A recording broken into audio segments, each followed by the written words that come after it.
Hi guys! Welcome back to our STV Mushroom Channel! Panibagong araw at panibagong pag-uumpisa na naman ang aming pag-vlog.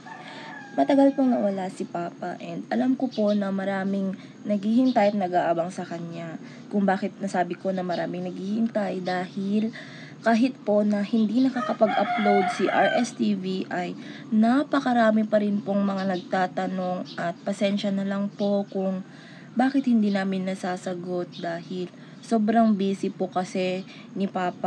Kaya ito po muli kaming nagbabalik at sana po sa aming muling pagbalik ay manatili kayong nandyan at sa mga supporters namin dyan ay maraming salamat po dahil kahit papano ay hindi nyo pa rin po kami nakakalimutan, and sa mga dati naming customers dyan na nangangamusta sa amin at nagtatanong kung may available po kami na binhe. Maraming salamat po sa inyo at sana po sa aming muling pagbabalik ay patuloy pa rin po nyo kaming suportahan.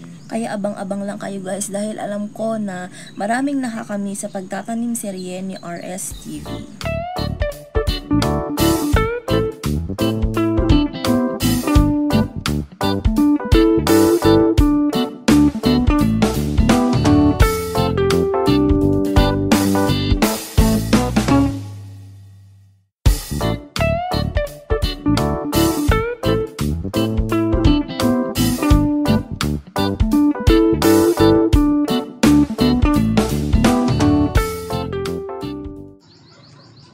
So guys, ito na po yung dating taniman ni RSTV ng kanyang kabute. Bale mag-uumpisa na naman po siya ng panibago dahil matagal po talaga na hindi siya nakapag-vlog dahil napakarami pong gawain na parang hindi na niya naisisingit yung pagtatanim ng mushroom. And hindi rin po kasi maganda yung panahon noon dito kaya hindi na niya naituloy.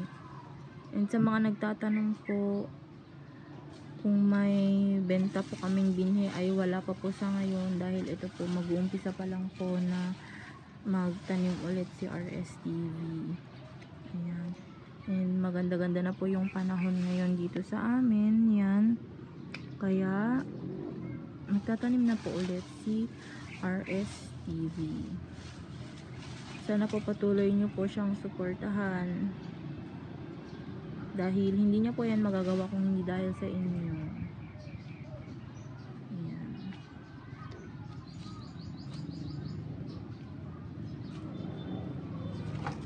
Nagaano pa lang siya guys, pinuputol niya yung mga kinuha niya kaninang mga dahon ng saging. Ayan. Hindi pa babad pa niya yan. Huwag kayong mag-alala guys dahil yung mga nag-aabang sa kanya ay ito na. Palagi na kaming mag-upload ulit guys. Basta patuloy lang po kayo sa pagsuporta sa kanya.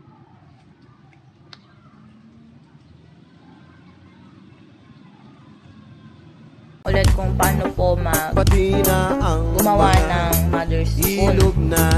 So ito po yung ginagawa ni Papa ngayon.